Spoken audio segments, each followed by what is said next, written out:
Assalamualaikum warahmatullahi wabarakatuh. Kami dari kelompok 3 akan mempresentasikan hasil diskusi kami tentang game of strategi. Sebelumnya, perkenalkan terlebih dahulu untuk anggota kelompok kami, yaitu yang pertama Christian Agung Nugroho dengan NIM 2022-051-001, dan yang kedua yaitu Andi Afrizal Trinugroho dengan NIM 2022-051-010. Lalu yang terakhir yaitu Muhammad Lukman Nurfalah dengan NIM 2022-051-013. Strategi adalah inti yang membedakan antara kemenangan dan kekalahan. Dari permainan klasik hingga modern, strategi merupakan elemen yang tak terelakkan.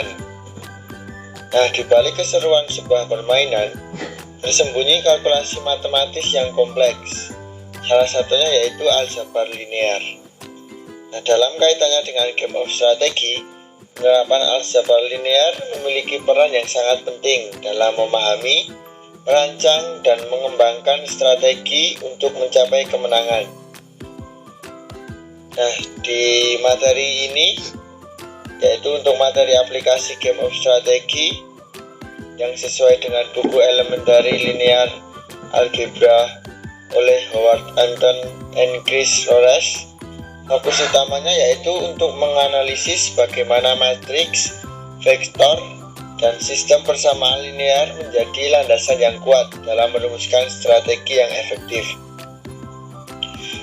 Penerapan aljabar linear dalam game of strategi sendiri memungkinkan para pemain untuk mengembangkan strategi yang lebih canggih, menganalisis situasi permainan dengan yang lebih mendalam, dan mengoptimalkan keputusan-keputusan yang diambil dalam permainan.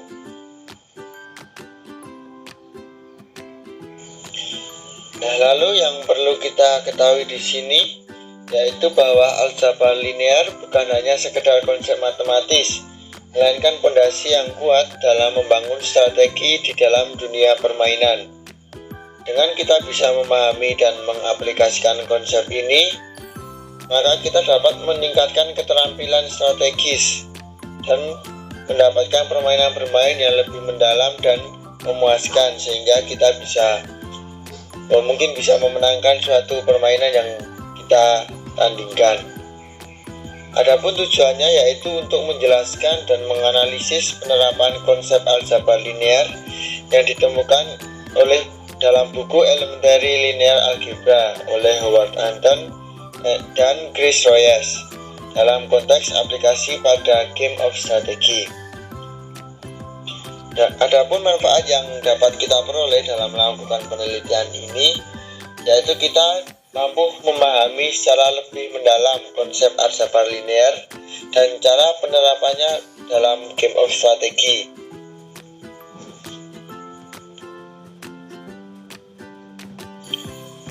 Konsep dasar game of strategi. Aljabar linear merupakan salah satu cabang matematika yang mempelajari hubungan linear antara himpunan objek. Konsep-konsep dalam aljabar linear seringkali dapat diterapkan dalam berbagai bidang, termasuk dalam analisis dan strategi permainan.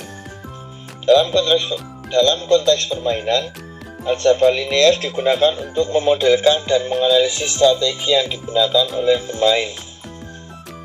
Game of strategi adalah permainan yang melibatkan dua orang atau lebih yang bersaing untuk mendapatkan hasil yang diinginkan.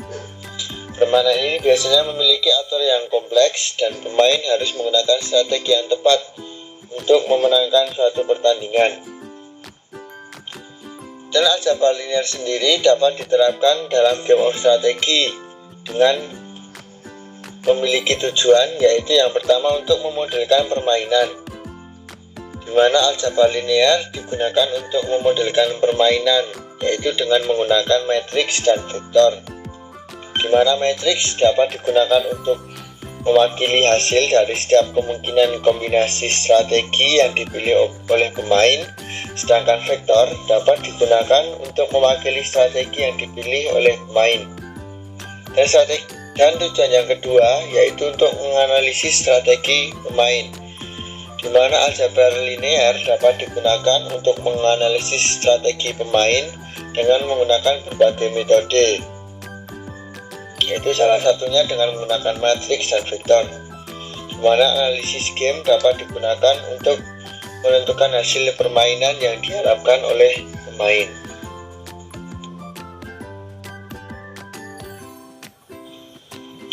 Adapun beberapa contoh penerapan aljabar linear dalam game of strategi, yaitu yang pertama pada permainan tic-tac-toe, di mana permainan tic-tac-toe sendiri yaitu merupakan permainan sederhana yang dapat dimodelkan dengan menggunakan matriks 3x3. Setiap sel dalam matriks mewakili kemungkinan hasil dari permainan. Pemain dapat memilih strategi dengan memilih salah satu dari 9 kemungkinan kombinasi strategi. Yang kedua yaitu ada permainan poker, dan yang ketiga yaitu permainan perang.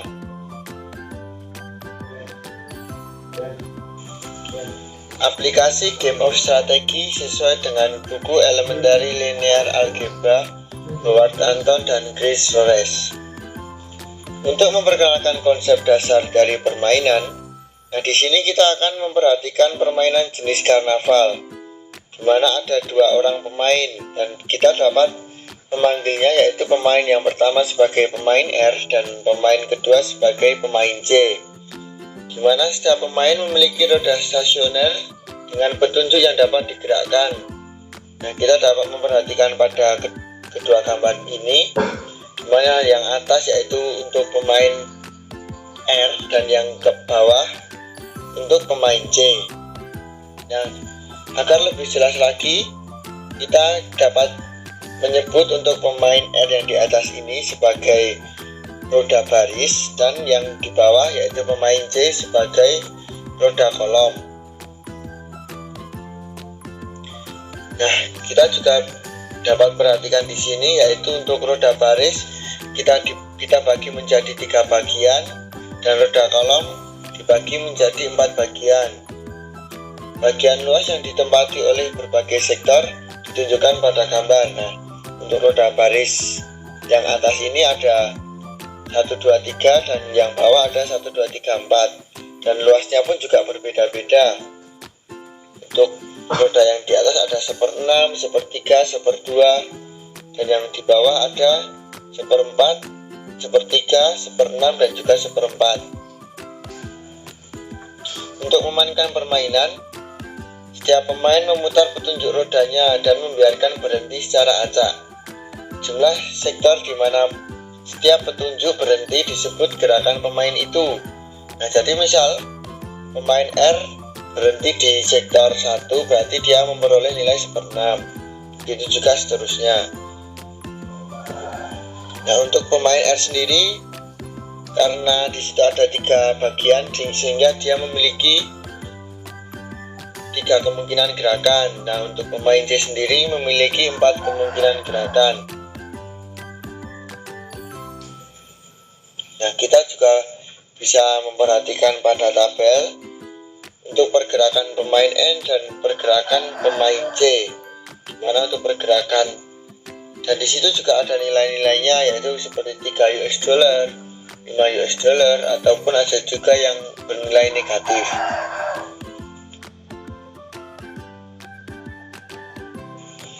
Nah, dari kedua gambar tadi untuk gambar baris dan juga kolom, kita dapat memisalkan nih, jika petunjuk roda baris berhenti di sektor 1 saat pemain R melakukan gerakan, dan petunjuk roda kolom berhenti di sektor 2 ketika pemain J melakukan gerakan, maka sesuai tabel tadi kan nilainya berjumlah 5 US dollar.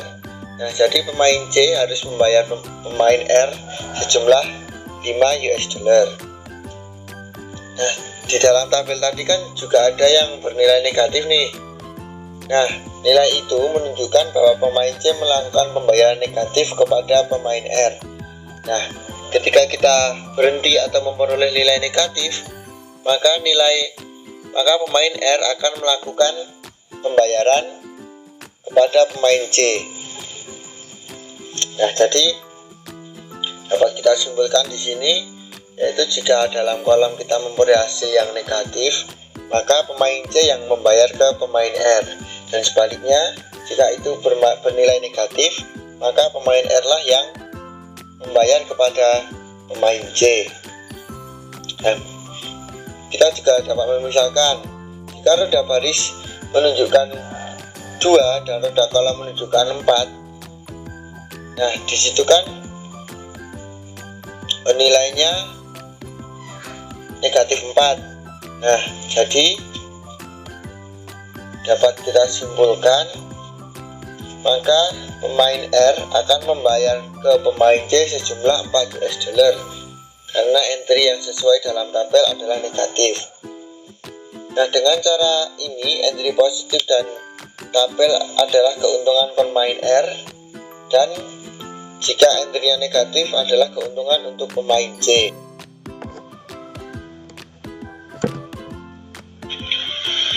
Game of Strategy, permainan matriks zero sum 2 orang. Permainan yang dijelaskan tadi adalah contoh permainan matriks jumlah 2 orang. Istilah zero sum berarti bahwa dalam setiap permainan keuntungan positif satu pemain sama dengan keuntungan negatif pemain lainnya. Artinya jumlah kedua keuntungan tersebut adalah 0. Istilah permainan matriks digunakan untuk menggambarkan permainan 2 orang, di mana setiap pemain hanya mempunyai jumlah gerakan yang terbatas, sehingga semua kemungkinan hasil dari setiap permainan dan perolehan yang diperoleh dari pemain dapat ditampilkan dalam bentuk tabel atau matriks. Dalam permainan umum jenis ini, misalkan pemain R mempunyai kemungkinan gerakan dan biar pemain C mempunyai kemungkinan gerakan. Dalam sebuah permainan, setiap pemain melakukan salah satu kemungkinan gerakannya dan kemudian pembayaran diberikan dari pemain C ke pemain R, tergantung pada gerakannya. Imbalan ini tidak harus berupa uang, itu bisa berupa jenis komoditas apapun yang dapat kita lampirkan nilai numeriknya. Seperti sebelumnya, jika masuk H negatif, maksudnya pemain C menerima bayaran H dari pemain R yang akan kita sebut sebagai matriks hasil permainan. Setiap pemain harus melakukan gerakannya berdasarkan probabilitas. Misalnya untuk permainan yang dibahas pada pendahuluan, rasio perbandingan luas suatu sektor dengan luas roda adalah peluang pemain melakukan gerakan yang sesuai dengan luas tersebut sektor. Jadi dari gambar yang tadi kita melihat bahwa pemain R akan melakukan gerakan 2 dengan probabilitas 1/3 dan pemain C akan melakukan gerakan 2 dengan probabilitas 1/4. Secara umum kami membuat definisi sebagai berikut ini. Dari definisi ini dapat disimpulkan bahwa P1 plus P2 plus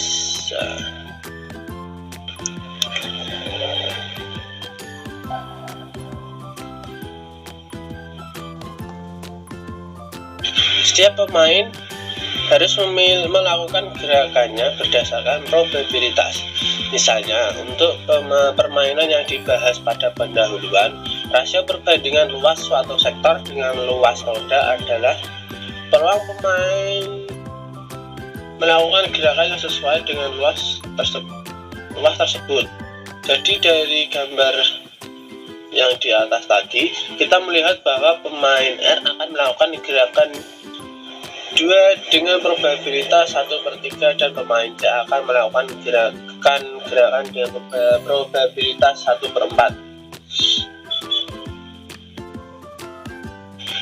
Dari teori peluang, jika peluang pemain R bergerak ke I adalah V dan secara independen peluang pemain C bergerak melakukan gerakan I adalah QI. Jika kita mengalihkan setiap kemungkinan hasil dengan probabilitasnya dan menjumlahkan semua kemungkinan hasil, kita mendapatkan persamaan yang di bawah ini yang agak rumit. Langsung saja bawahnya. Persamaan satu adalah rata-rata tertimbang dari pembayaran kepada pemain R. Setiap hasil ditimbang berdasarkan kemungkinan terjadinya. Dalam teori probabilitas, rata-rata tertimbang ini disebut dengan imbalan yang diharapkan bagi pemain R. Dapat ditunjukkan bahwa jika permainan tersebut dimainkan berkali-kali, pembayaran rata-rata jangka panjang per permainan kepada pemain R diberikan oleh ungkapan ini. Kami menyatakan hasil yang diharapkan ini oleh E untuk menekankan fakta bahwa hal itu bergantung pada strategi kedua pemain. Dari definisi matriks pembayaran A dan strategi P dan Q, dapat dibuktikan bahwa kita dapat menyatakan hasil yang diharapkan dalam notasi matriks sebagai berikut di bawah ini dan di tengah ini. Jadi dalam jangka panjang pemain R dapat mengharapkan untuk menerima rata-rata sekitar 18 sen dari pemain C dalam setiap permainan. Sejauh ini kita telah membahas situasi di mana setiap pemain memiliki strategi yang telah ditentukan.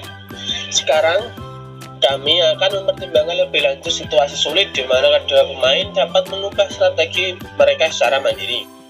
Misalnya dalam permainan yang dijelaskan di pendahuluan, kami akan mengizinkan kedua pemain untuk mengubah area sektor roda mereka dan dengan demikian mengatur probabilitasnya gerakan mereka masing-masing. Hal ini secara kualitatif mengubah sifat masalah dan menempatkan kita pada bidang teori permainan yang sebenarnya. Dia memahami bahwa tidak ada pemain yang mengetahui strategi apa yang akan dipilih pemain lain. Diasumsikan juga bahwa setiap pemain akan menghasilkan yang terbaik. Kemungkinan pilihan strategi dan pemain lain mengetahui hal ini. Jadi pemain R mencoba memilih strategi P sehingga E adalah sebesar mungkin untuk strategi Q terbaik yang dapat dipilih pemain C.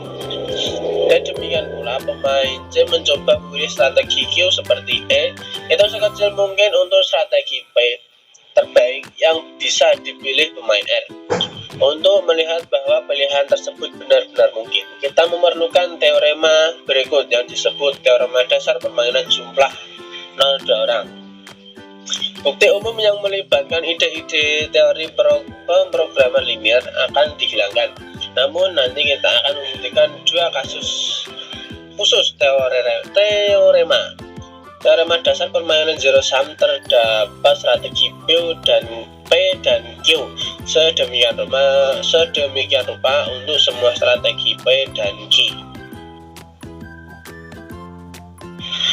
Yang selanjutnya, strategi P dan Q dalam teorema ini masing-masing adalah strategi terbaik untuk pemain R dan C.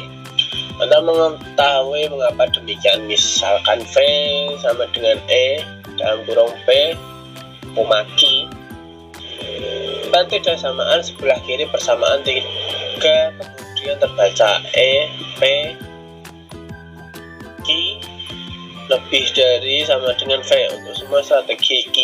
Artinya jika pemain R memilih strategi tersebut, maka strategi apapun yang dipilih pemain C, hasil yang diharapkan pemain R tidak akan pernah berada di bawah V. Selain itu, pemain R tidak mungkin mencapai hasil yang diharapkan lebih besar dari V. Untuk mengetahui alasannya, misalkan P, ada beberapa strategi yang bisa dipilih pemain R sedemikian rupa. E dalam kurung P, Q lebih dari sama dengan V untuk semua strategi Q. Kemudian secara khusus E, P, Q lebih dari V. Namun hal ini bertentangan dengan ketidaksamaan sebelah kanan pada persamaan 3 yang mengharuskan V lebih dari sama dengan E dalam kurung P, Q. Akibatnya pemain terbaik yang bisa dilakukan R adalah mencegah agar hasil yang diharapkannya tidak jatuh di bawah nilai V. Demikian pula hal terbaik yang bisa dilakukan pemain C adalah memastikan bahwa imbalan yang diharapkan pemain R tidak melebihi V, dan ini dapat dicapai dengan menggunakan strategi Q. Berdasarkan pembahasan ini, kita sampai pada definisi berikut. Definisi: jika P dan Q adalah strategi sedemikian rupa sehingga E dalam kurung P, Q lebih dari sama dengan E dalam kurung P, Q lebih dari sama dengan dalam kurung P, Q. Untuk semua strategi P dan Q, maka P disebut strategi optimal untuk pemain R, Q disebut strategi optimal untuk pemain C, V sama dengan E dalam kurung P, Q disebut nilai permainan. Kata-kata dalam definisi ini menunjukkan bahwa strategi optimal belum tentu unik.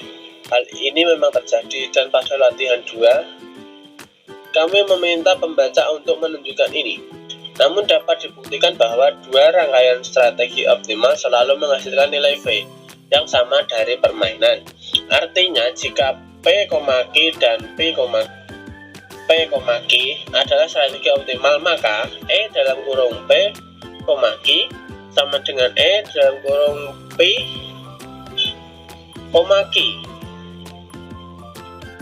Oleh karena itu, nilai permainan adalah hasil yang diharapkan bagi pemain R ketika kedua pemain memilih strategi optimal apapun yang mungkin. Untuk mencari strategi optimal, kita harus mencari vektor P dan Q yang memenuhi persamaan 4. Hal ini umumnya dilakukan dengan menggunakan linear teknik pemrograman. Selanjutnya kita membahas kasus khusus di mana strategi optimal dapat ditemukan dengan cara yang lebih mendasar teknik. Jika suatu matriks mempunyai titik pelana ARS, ternyata strategi berikut merupakan strategi optimal untuk kedua pemain. Dan sebelah kanan. Selanjutnya, artinya strategi optimal bagi pemain R adalah melakukan gerakan ke R, dan strategi optimal bagi pemain C adalah selalu melakukan gerakan ke R langkah ke S. Strategi yang hanya memungkinkan satu gerakan saja disebut strategi murni. Strategi yang lebih dari satu gerakan mungkin disebut strategi campuran. Untuk menunjukkan bahwa strategi murni di atas adalah optimal, pembaca dapat memverifikasi hal berikut 3 persamaan. Hal itu untuk semua strategi P dan Q karena persis persamaan 4, maka P dan Q adalah strategi optimal. Dari persamaan 6, nilai permainan yang ditentukan secara ketat hanyalah nilai numerik dari titik pelana ARS. Hal ini dimungkinkan untuk A matriks. Pembayaran memiliki beberapa poin pelana, tetapi keunikan nilai permainan menjamin bahwa nilai numerik semua titik pelana sama. Pemerintah federal ingin memvaksinasi warganya terhadap virus flu tertentu. Virus ini memiliki 2 strain, dan proporsinya masuk di mana kedua strain tersebut terdapat pada populasi virus tidak diketahui. 2 vaksin telah dikembangkan. Vaksin 1 efektif 85% melawan strain 1 dan 70% efektif melawan strain 2. Vaksin 2 efektif 60% melawan strain 1 dan 90% efektif melawan strain 2. Kebijakan inokulasi apa yang harus diambil pemerintah? Solusinya, kita dapat menganggap ini sebagai permainan 2 orang di mana pemain R, pemerintah, ingin mendapatkan imbalan sebagian kecil dari warga negara tahan terhadap virus sebesar mungkin, dan pemain C, virus, ingin mendapatkan bayaran sekecil mungkin. Imbalannya matriks adalah 85/60, 70/90. Dengan demikian, strategi optimal pemerintah adalah memvaksinasi 2/3 penduduknya dengan vaksin 1 dan 1/3 penduduknya dengan vaksin 2. Hal ini akan menjamin sekitar 76,7% penduduk akan kebal terhadap serangan virus terlepas dari sebaran keduanya. Sebaliknya, distribusi virus sebesar 4,9 dari strain 1 dan 5,9 dari strain 2 akan menghasilkan 76,7% warga yang resisten terlepas dari apapun penyakitnya. Strategi inokulasi yang diadopsi oleh pemerintah. Dengan demikian, strategi optimal pemerintah adalah memvaksinasi 2/3 penduduknya dengan vaksin 1 dan 1/3 penduduknya dengan vaksin 2. Hal ini akan menjamin sekitar 76,7% penduduk akan kebal terhadap serangan virus, terlepas dari sebaran keduanya. Sebaliknya, distribusi virus sebesar 4,9 dari strain 1 dan 5,9 dari strain 2 akan menghasilkan 76,7% warga yang resisten terlepas dari apapun penyakitnya. Strategi inokulasi yang diadopsi oleh pemerintah. Kesimpulan, aljabar linear merupakan alat yang ampuh yang dapat digunakan untuk menganalisis dan memodelkan game of strategy. Dengan menggunakan aljabar linear, kita dapat memahami perilaku pemain dalam permainan ini, mengembangkan strategi yang optimal untuk memenangkan permainan. Saran, secara keseluruhan, makalah ini telah menyajikan materi dengan baik dan lengkap. Namun, ada beberapa hal yang dapat dipertimbangkan untuk perbaikan, antara lain penjelasan materi yang lebih mendalam, penambahan contoh-contoh yang lebih beragam, penambahan diskusi tentang potensi aplikasi aljabar linear di game of strategy. Terima kasih.